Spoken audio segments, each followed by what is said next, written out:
You might be asking, who are Seventh-day Adventists?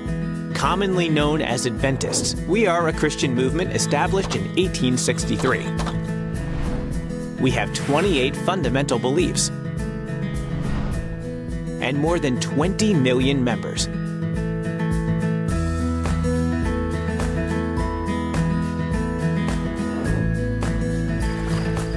We also observe the seventh-day Sabbath. Worldwide, we have more than 162,000 congregations. We serve countless communities with our education institutions, with 2 million students.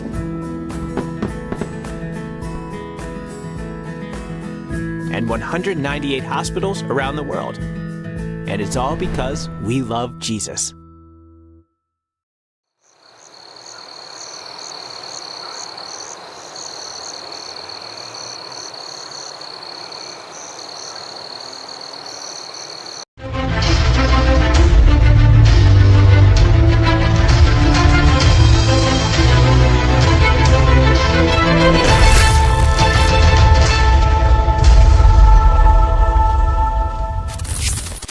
Good evening and a happy new year. We have to say that even though it's a month later. After like the second week of January, wrap it up. Yeah. Okay. So happy new year's to you guys from Youth Come Alive. We're here. I'm your host, Aislinn Murillo, and with me I have my co-host, Jalen Pascascio. Today our topic, since it's the love month, the lovers month. I don't know, that's in February, I don't know. Yeah, well, so that. I mean, well, everybody like bringing a Lee red and I'm gonna be a hater this month. But anyways, it's the love month, so of course we're gonna go into something that has to do with love and anything love. But we're gonna go on the other side, where we're going to be talking about the forbidden love, which is unequally yoked. Oh, right? you know, because when I hear the forbidden love, I don't know, for some reason I get to the play with that lady. No. Neighbor lady. We're not talking about that. And we're not going that dramatic. Somebody's son. And you could be their mom. I don't know. I could be wrong. He need to log off. The year just start for you to come alive, and I think he need to log off immediately, today, right now, 2 seconds ago. Anyways, guys, well, let's jump right into it. We're talking about unequally yoked, and that's the forbidden. We refer to it as the forbidden love because everybody's shunned upon it. Once you're saying, well, Adventists and a non-Adventist about to get together to get married, it's forbidden love. So that's what we're going to be calling it today, the forbidden love, unequally yoked with unbelievers. Now, I was looking at the word the yoke, right? Because they're not the egg yolk with the top. Yeah, so people get confused, but I think that does come from right. But we're talking about the yoke. The yoke is now this thing that they put on the, and yes, the cattle head, around their neck. And usually, you can't use one, you have to use two. But when you use two animals, they have to be of the same weight size, the same strength, the same power, I would say. So the farmers would put them together and they would then use those two animals to do whatever job it is that they are set out to do. Now, I can't put me and Jalen in a that because first of all, I 5'3", he about 6'2". You know, 6'3". I don't want to take an inch neither, cause I don't want to know. Anyways, 6'3", and then so add up. It wouldn't add up, and it's so like a German Shepherd and a Chihuahua. Right there you go. I've heard a very interesting story about the two. But it's more, make to keep it more practical. Yeah. It's putting a cow with a donkey and expecting, they all work together and they figure it out. In our work. And so this is what we're going to dive into with the relationship part of it. And that's where we're going to be talking about the forbidden love. I want to start off with, because we're not only unequaled with religion, because we exhaust the religion part of it. Oh yeah, because marrying a Methodist, an Anglican, a Catholic. Right. So I believe we as Adventists, we exhaust the religious part of it. And so let's talk about values. Let's talk about being unequally yoked with somebody of different values. You know, when I think about it, I remember some episodes we did last year about training your children, you know, and the gender roles in the home. Mm-hmm. So, I was raised, well, you know, I was learned really, how to do everything in the house. Mm-hmm. I could cook, I could bake, I could clean, I could wash. So when I see the shirt white, not me, it's not my mother. Some people don't think that men should know those things. Right. Oh, because you're supposed to find a good wife, you know, I'm supposed to put up with that, and it's supposed to be a living maid. You know, you have to listen to what's not being said. So I think that goes right down the value of one, because now we have two parents. One thinks that the child should be an all around and know everything in the house, and next time be like, so you think my son must get up and iron his clothes the morning? You don't got no sense. I will iron my son's clothes. You think my son must cook food for himself when he come home for evening? I will slave over that stuff for my baby. Mm-hmm. And it's a difference. Is it something to compromise on? I can't say in my situation.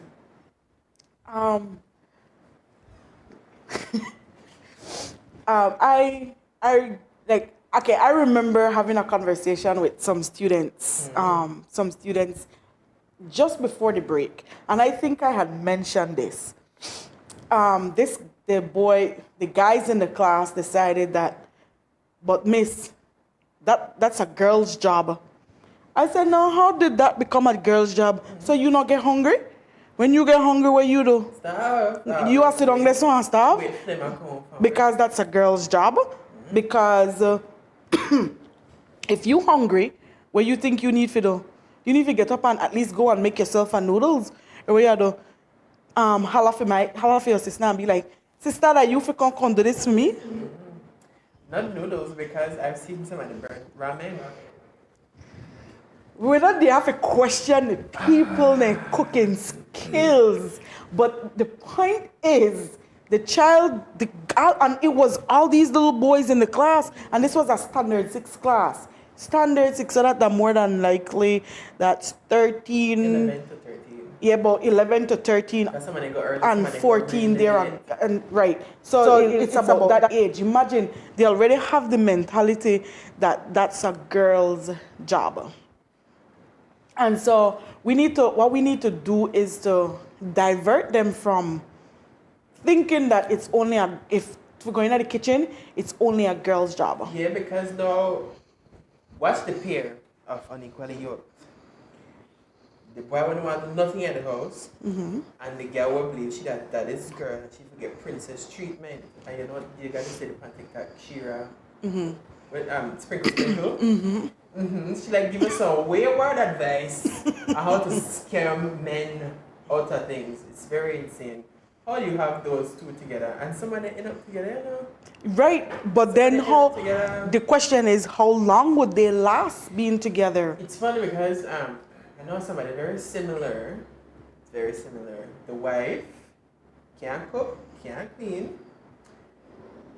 How do you not know? Wait, stop. How do you not know how? Anyways, go ahead. Not my story to tell. Can't cook, can't clean, but the husband know why work. So you know, stay at home, what? Bum.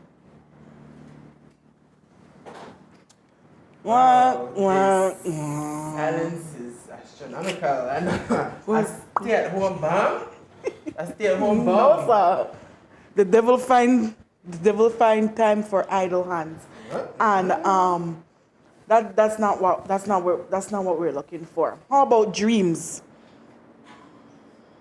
I mean, People with dream. I mean, no two-person dreams would be the same. But what okay, if good example. You know how people like say, oh, if you dream of fish, the person pregnant? somebody pregnant, Okay. if you dream that somebody dead, Then they somebody get married? Who come up with that? Who come up with that? So that's the superstition, like superstition Yeah, so stuff. one superstitious and the next one just be like, yeah, move. Or the zodiacs. Okay. What's the word? The horoscope readers and the people who believe, oh my gosh, today that Wednesday, no, today that Tuesday, and that the 6th of January. So that means Mars they now retrograde and Gatorade with April. It's the Gatorade for me. And Taurus rising in the east and Cancer setting in the. I think that things could drive you crazy because you have a fanatic. I think where the divide happens, you have the extremists. So one were dedicated to their own personalities, and next person. It's very interesting. Oh, you like the stars? Okay. I just feel like you set up yourself for failure. Not because the girl pretty that means you're supposed to, play like crazy up here. That's what I'm saying. Yeah. I don't know.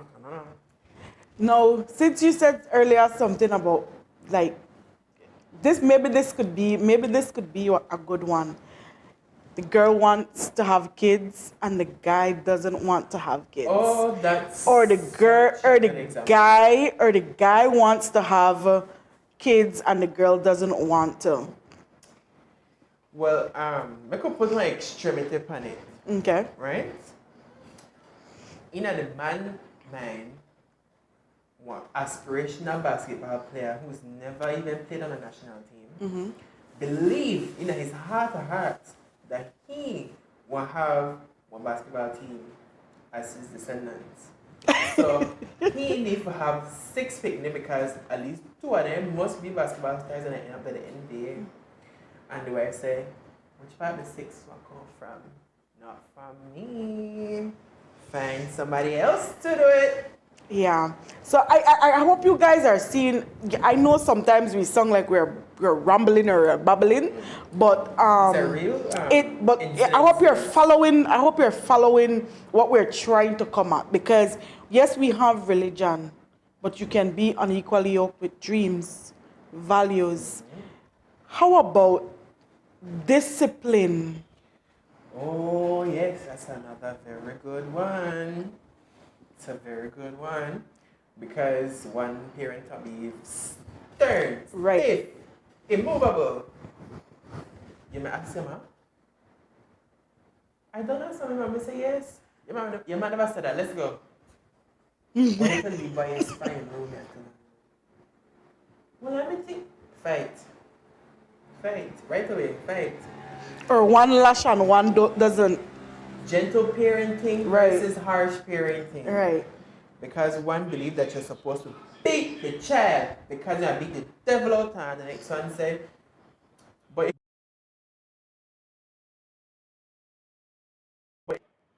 see, we have a comment here from Shane Cardenas. Sorry, Cardenas. I really know I'm mispronouncing about your name. In that case, just move on and find someone that has values like you and desires to be a father as much as you want to be a mother. The Bible says be equally yoked. It's very true. But the context of the angle we're approaching this, that is forbidden part, Yes. because I love that girl bad. Not And we care were- how different I love her. It won't change. Right. It won't change because that's for me. So it will learn how to cook for me. Right. You stop wearing the indecent clothes for me. You stop the partying life for me. You stop going to my church for me. And that way set yourself up for failure. Right.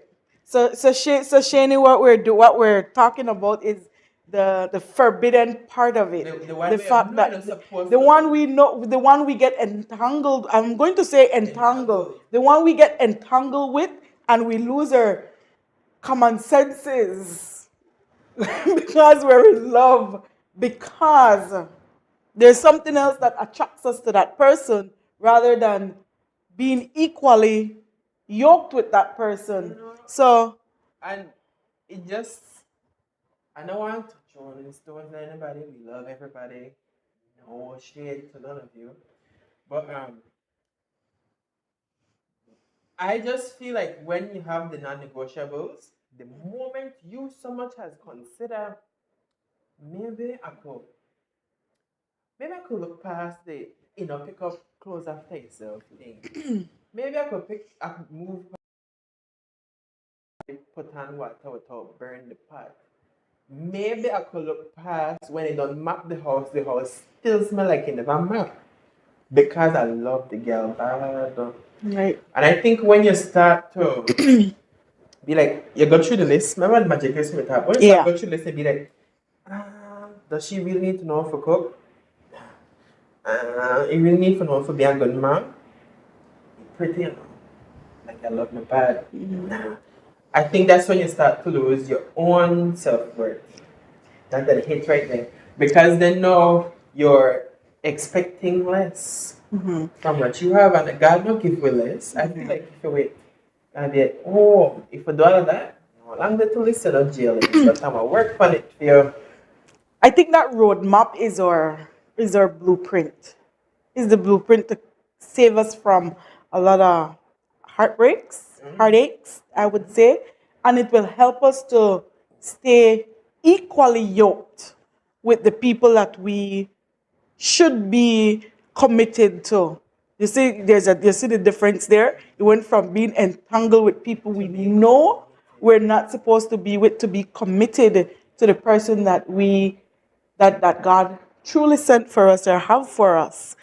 Um, it's it's wild out here, young people. I know it's wild out here. I'm living in the same world that you guys are living in, so I I know how wild it is to be out here, and finding somebody that truly fits the equally yoked kind of thing is really because sometimes they might be fully equally yoked, but but they might have an eye where kind of like lean droopy. Absolutely not.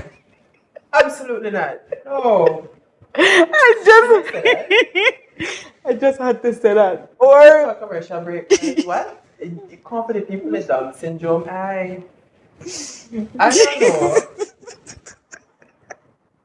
That's crazy. I never mean to say that, but Mm. My thing is, right? Like I said, if you try hide and seek, I can't see the red flag. It's not there. The red flag will turn into a blue word, and then it turn into a red painting right over your eye. And then I yeah, still not seek a blind. And because then it leads to relationship problems because remember when you not discuss certain things in the talking stage, as I notoriously like to call it, and they always say, yeah, this is the one. She like she don't fly. Bam, 5 years later, when marriage, the marriage hit rock bottom, and you end up with.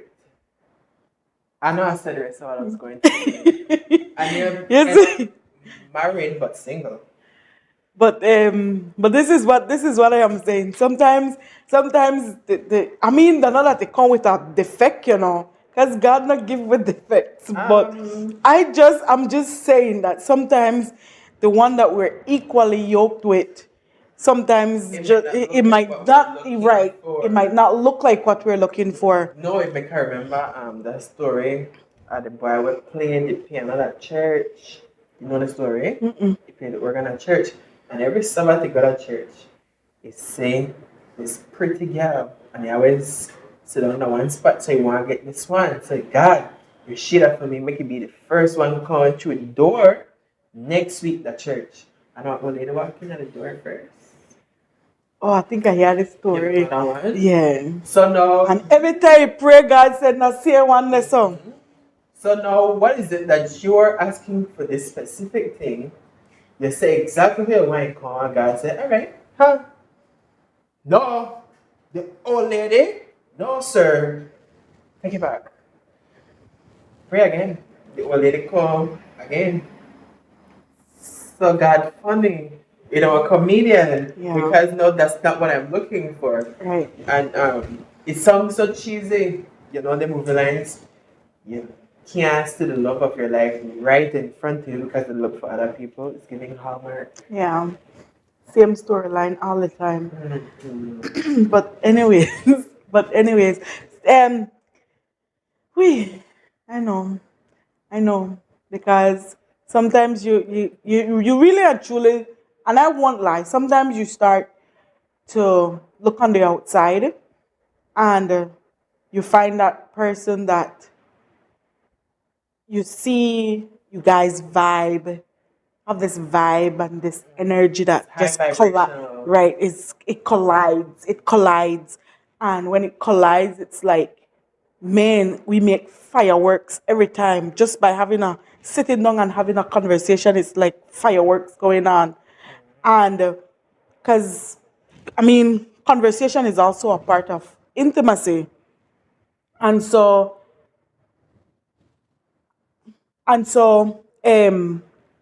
it explodes. It explodes. But then when you get and talk with the guy or the girl that is an Adventist, we're gonna go Adventist because that's what we are here. Find this guy that is an Adventist, and then it just doesn't.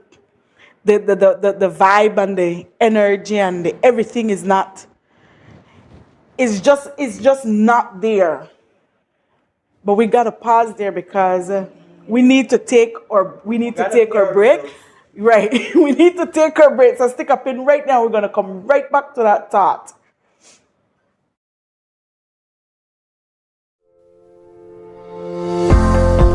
Hi, I'm Pastor Emiliano Viamel. And I'm Elder Shane Neal. And we're the hosts of Hour of Power. We are ready to pray for you and with you. Prayer is the key that unlocks heaven's door. In Philippians 4, 6, and 7, God cautions us not to be anxious about anything. Instead, in every situation, by prayer and petition, with thanksgiving, present your requests to God. And the peace of God, which transcends all understanding, will guard your hearts and your minds in Christ Jesus. Join us every Thursday night at 6 p.m.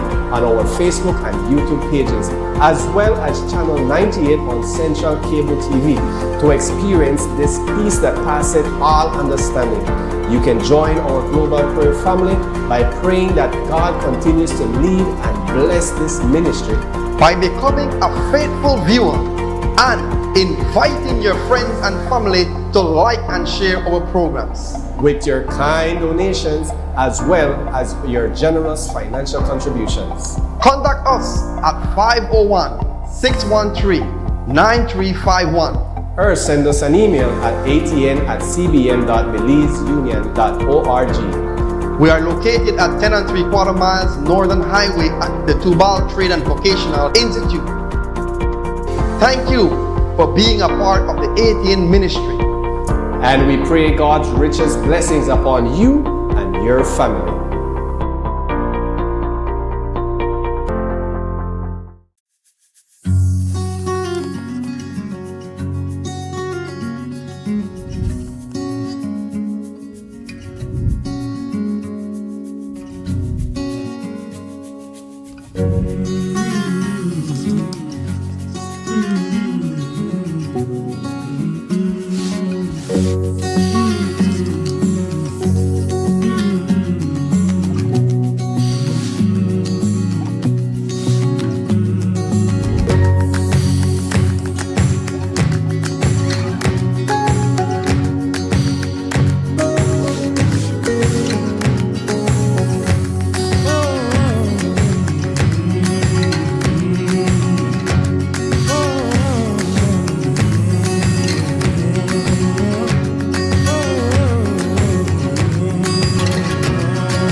All my life, I've been dealing with projects.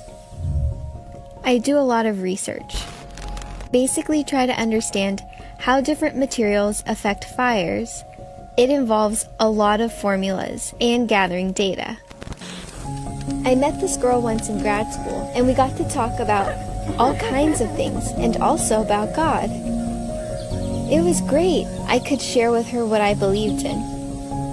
And then I got busy with my own research, and realized I may have treated her like a project. Like, I kind of expected her to change herself. But people are so much more than projects. There's some kind of human connection to it. I think we're supposed to share our lives with those around us, but sometimes just being with them, being their friend, that's the best way to find true connection. And that's what witnessing is to me, relationships and friendships.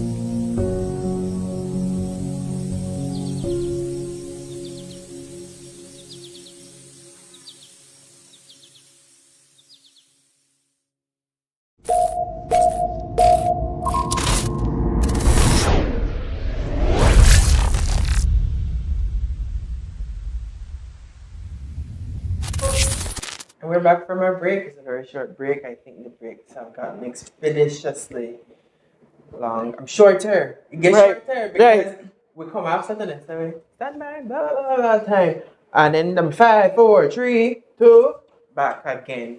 So if you missed our first segment, you are still in time for the conversation, even though I don't see you all in the comment section. We're talking about being unequally yoked, the forbidden love. And I want to equate the forbidden love. Listen to where I'm going with this. This is a sermon. Pay attention. Okay. The forbidden fruit referenced in the Bible was the fruit in the Garden of Eden. Mm-hmm. And you remember what happened? I don't want to laugh. It's a very serious moment. You remember when Eve Ganga ate of the fruit that she was forbidden to eat? God told her, don't touch it. Have everything else.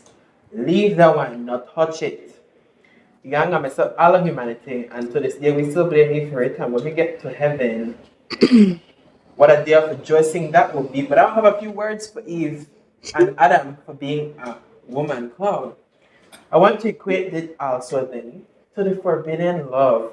God seek up anybody out of the 8 billion people on earth, minus yourself, and you have picked the one where I tell us stop, left the boy alone, Aislinn.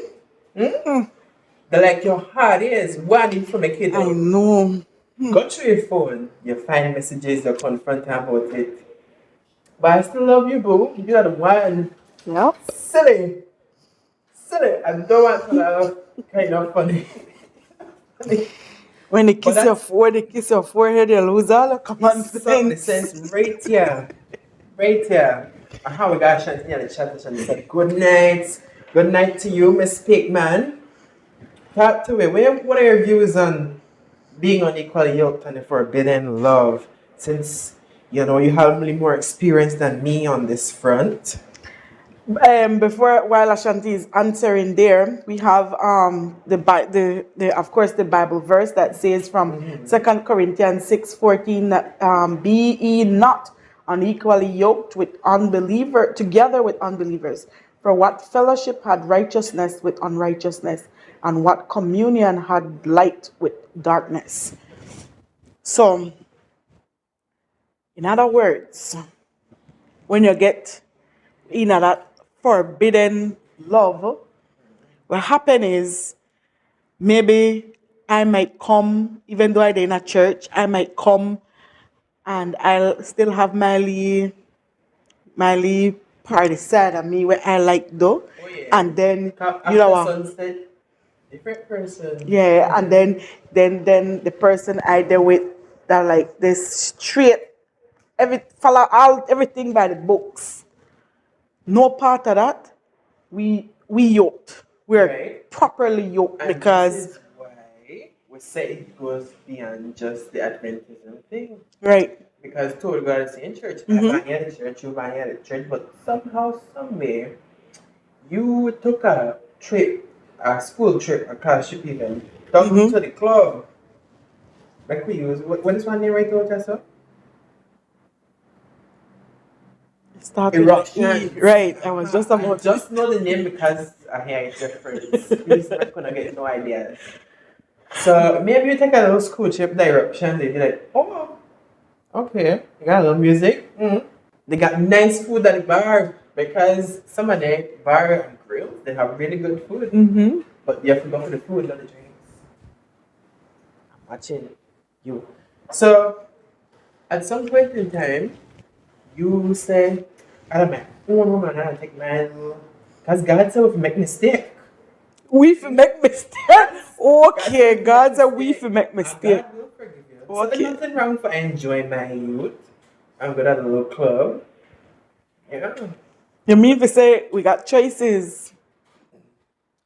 Listen to me, God is a gentleman, as someone said. He does not force anything on us. He lets us choose That's right. freely. And you chose to get in the car and cause the eruption. So let me ask a question. I'm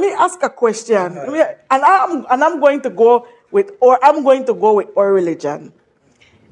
Is it better to have a bad Adventist girlfriend, boyfriend, or a good outside boyfriend, girlfriend? Anytime I think of that question, I remember one specific couple that I know very well. I'm not calling them names. Born and grown, born and raised Adventist person. Found a non-Adventist counterpart. Never one day force anything on the other person. Just show them how to live as Christ taught us. Stick with the person. Everybody said, oh, unequally yoked this and Adventist and you lead you out of the church. The person is not Adventist and they're married. So I'm not saying we go pulling the people in for out of the club to the church house just so you can marry there. Because if you're in it for that, you're in it for the wrong reason, and more than likely your efforts will be fruitless. But I think if you find a person and you are God consulted it, because you have to talk to God and you have to be like, if you look around the congregation, God, there is not one, and I'm sure you don't want to go play with that widow for getting the sugar money or the glucose finance. Right. Talk to God. And if he say, I think this is one for you, who knows what could happen? Guess who in the comments? Yeah, see it. I'm ready for it. Hi, Adrian. Hello there. It says sorry was absent. Okay. So Adrian is asking a question. It says, so my question is, are there people who are destined to be forbidden fruits? No one should choose him, her, because they are forbidden. Okay, so he asked if when God, this is how I understand, correct me if I'm wrong, when God will decide who we're supposed to entangle with, be like, this one will be the forbidden fruit, not a chance. Meaning that person is forbidden for everybody. And I don't think that's the case. That's not the one that God choose for you. Right. So now God tell me, eat this, back to Adam and Eve. You eat the apple, the pineapple, the orange. But you're allergic to papaya. So not eat that thing because your throat and swell up and you will die. Right. Me no, but the papaya gone pretty color. You ever see a ripe papaya? And it's sweet. Bad and want that thing. Go eat the thing then. Go eat the thing. Or you think he's asking, we're Adventists, and I'm going to take it like from the tribes, because back then they tell you, if you're from this tribe, make sure you're not going to date that tribe. Like when they tell Brother Samson, and he's still gone and date the girl from the next tribe, because she pleased my eyes well. She pleased my soul. She pleased me well. and then in the end again, I pluck out a hair, cut off, and I lose all the strength. Is that what you're asking, Adrian? Because your question have like a little... It's a bit open. Yeah. But I think both of our examples are very good examples because now, in that case, the practice was not mingle with the people name. So let's make it a little bit more practical for the gang, the people who live in the gang affiliated areas. For instance, you live in a ghost town, not fool with nobody from back at PIV. Because even if you don't got no problem with them, they got a problem with you because of the area where you live. Me no, but my sweetie live there, so I need to go see my sweetie. You say you put your life in a danger because you don't have to harm nobody, but you don't walk in target just because of where you came from. Yeah. So I think when, it's clear, avoid, do not enter, proceed with no caution because of going in the first place. Right. And they'll say, well, I know a little bit better than you do because you the up there and down here. So I want to do it what I want. God, you just have to deal with it. Then when you really set up yourself because now God is like, all right. Carry on. Allow you to do. Allow you to do exactly where you're remember my example. Remember my example of my desperate cry, and that's because me and this guy we were literally in the Adventists, both Adventists. I'm studying to be I'm studying psychology, and he is in the pastoral. So he's in seminary, and so the desperate cry come the day before, and then this tall 6'3" figure just walk right in front of me. There we go.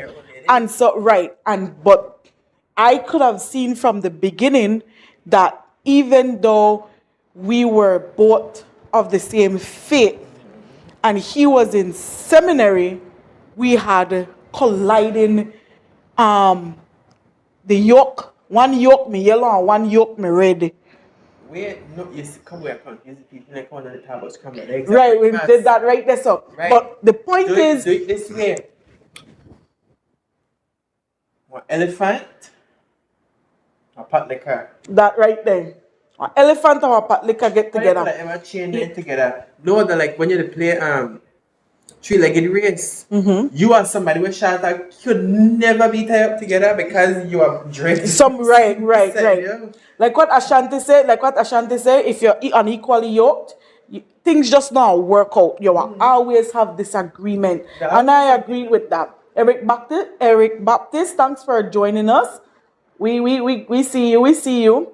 It's not all Adventists that have the same belief. Yes, and that's what we've been Ashanti, that's what we've been trying to say from the beginning.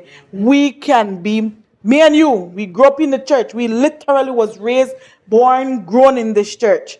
And some of my belief about how things work out as Seventh-day Adventists, because I would, okay, let's say I believe that Friday night, when the sun set, things supposed to stop. Oh. And then you, being an Adventist still, you will believe that I can still go on until I start hear all the loud music there around me. Then I know I forget in the house. Then even that, I remember when I just started working, excuse me, someone asked the question, or some staff activity was coming up, and they're like, oh, but don't on Saturday. I said, okay, have fun. I won't be there. Why are you not today? Because I'm Seventh-day Adventist. I said, oh, so tell me something, because my cousin is Adventist, and she said, when sunset, you have to lock up in your house, you have to come outside until the sunset the following day. Never have I ever, in my 21 plus years of living, being a born and raised Adventist, ever heard that when the sun sets on the evening, you have to lock up in your house. Sunday evening? Friday evening. When the sun sets Friday evening, you're supposed to lock up in you're going to hibernation basically. Wow. Until Sabbath has passed because you're supposed to rest. You know that what you said just now is very funny to me because it's those same people with those same concept that end up leaving. You know why they leave? Because they have it becomes a burden for them. This thing that's supposed to be joyous become burdensome because why am I locked up in a house? Why am I not going out? Why am I not going to AY? Why am I not going to the church activities that is happening on the Sabbath? Why? Because I look like non-Christian, because I am out there doing the same thing we're all coming together as Adventists to do. And that is why some of us leave. And that's crazy to me because when you consider first Sabbath recorded in history, Jesus, God, maybe it's God, because he has not come in the story yet. God was with Adam and Eve in Fellowshipping on that day because right. they were resting, but they were fellowshipping also. So then, when the Bible said, forsake not the assembling of ourselves, we choose not to hear that because you're not to do nothing. Right. So that means we're supposed to get up, you're not supposed to be it, because I remember hearing someone said, this was when I was younger, that you're not supposed to Turn on the shower. you're not supposed to bathe. You're not supposed to wash your hair. And I promise you, if you quarrel me and as so much as I'm out because I smell good. So you don't have to come get that away from me. It's like the people I think is it the Muslims then? That when no, which people observe the Sabbath like us, but the Jews. I mean the where I get Muslim from? The Jews, and they have everything preset, like the elevator preset for stop at every floor, so that you don't have to touch it.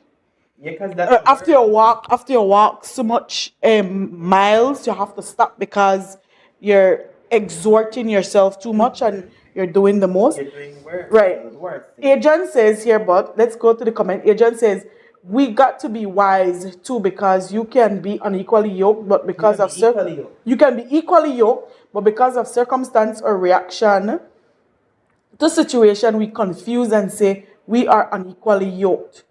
In other words, we label ourselves unequally yoked when we truly are.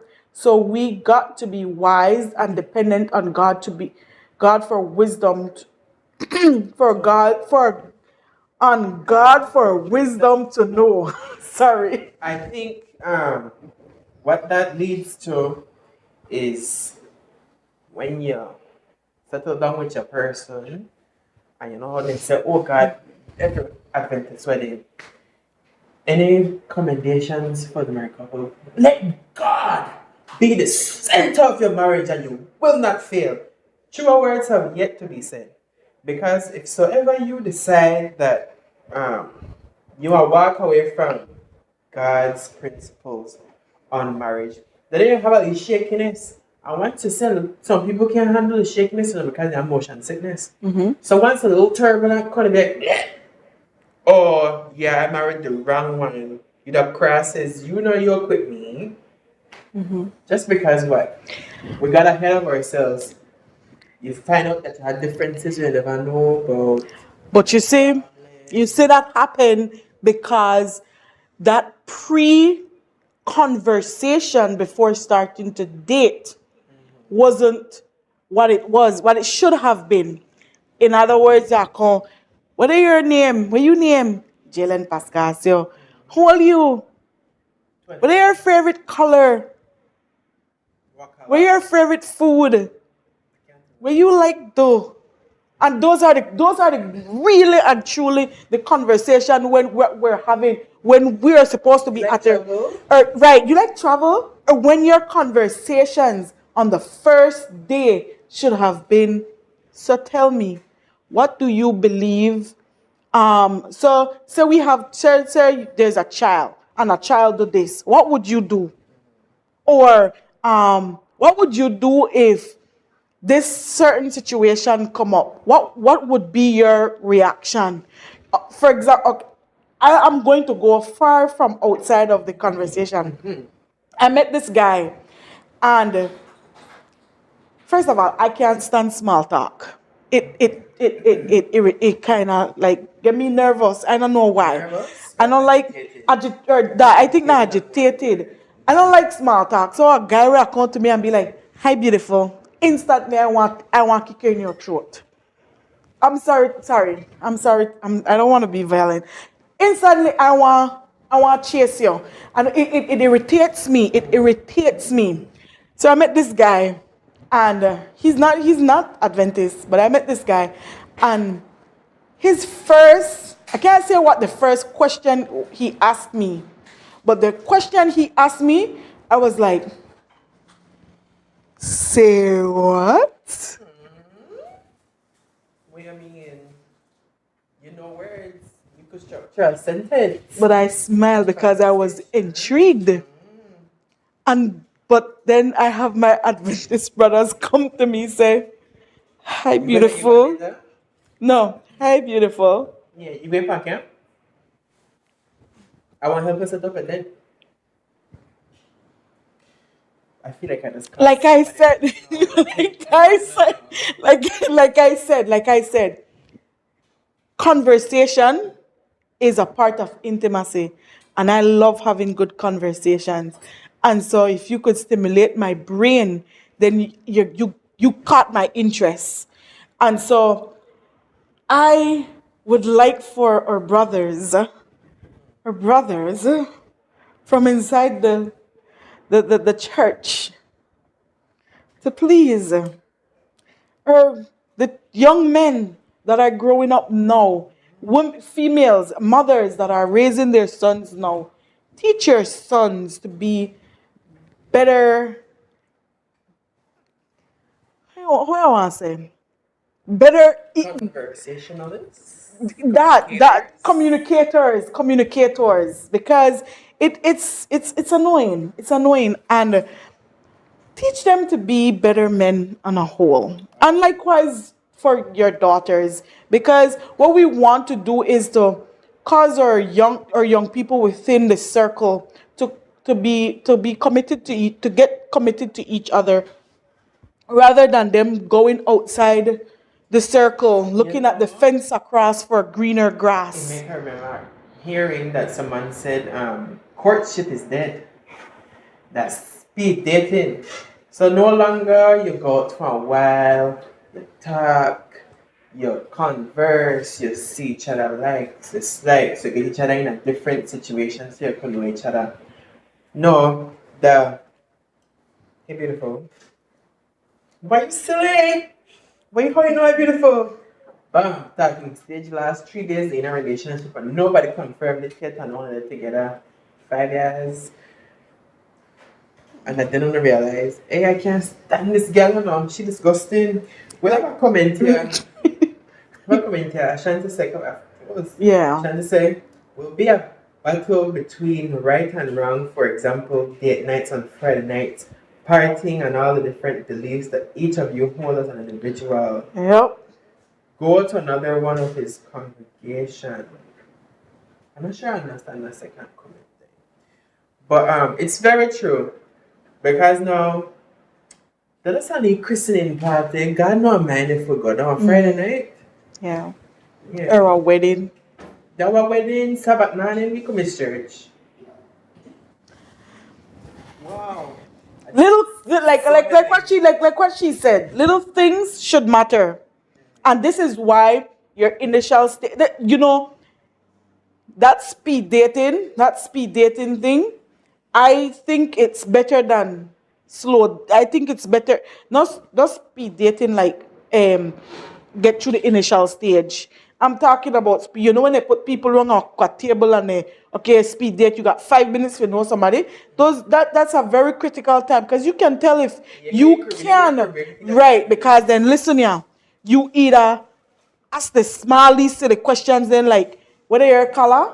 That not matter, because you have 5 minutes to get to know somebody, and that is the concept that we should use, by using those hard questions at the beginning stage to know if you will continue to walk up the step or you will walk back down and go continue your journey. Because once you get up the step with the whether your favorite color, you are going to be like, Oh my gosh, you mean to tell me you like to that? You smell your socks when you take it off? Like it sounds simple, but it can be very agitating. Not mean, and okay, but Smelling a sock? you know what I mean. You know what I mean. But the point of the matter is, start asking the hard question from the beginning. Somebody say, but when I said that to somebody, they said, but then when you chase the guy, then that means he doesn't need to stay here. What we're gonna say upon the first encounter be like, hi, so your name is John, but I need to know what are your views on politics? What do you think we should do with our parents when they get older? Man, you didn't even know your name yet. Save that for the beginning stages. Right. You go out the first time and like each other, all right, next time I need to ask a hard question because now we can't just... No. Don't ask the questions from the first date. From the very first one. Yes, because then you eliminate predators.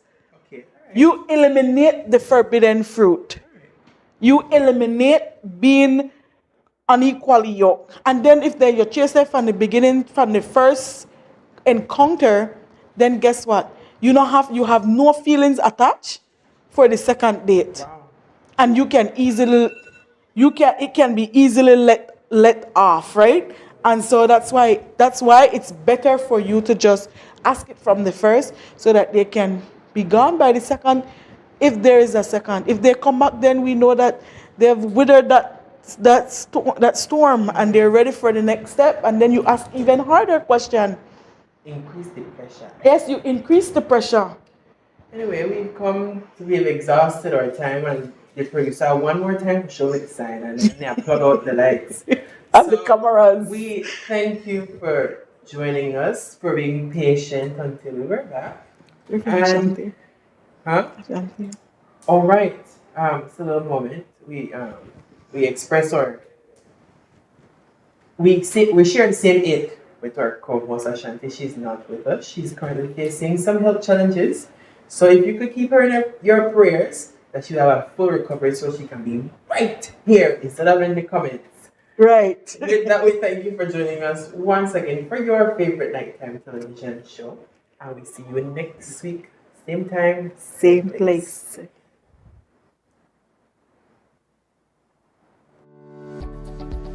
As a non-profit organization, the Adventist Television Network solely relies on your financial support. By partnering with us through a monthly donation, you will help us to continue to fulfill the mission in taking the gospel into all the world.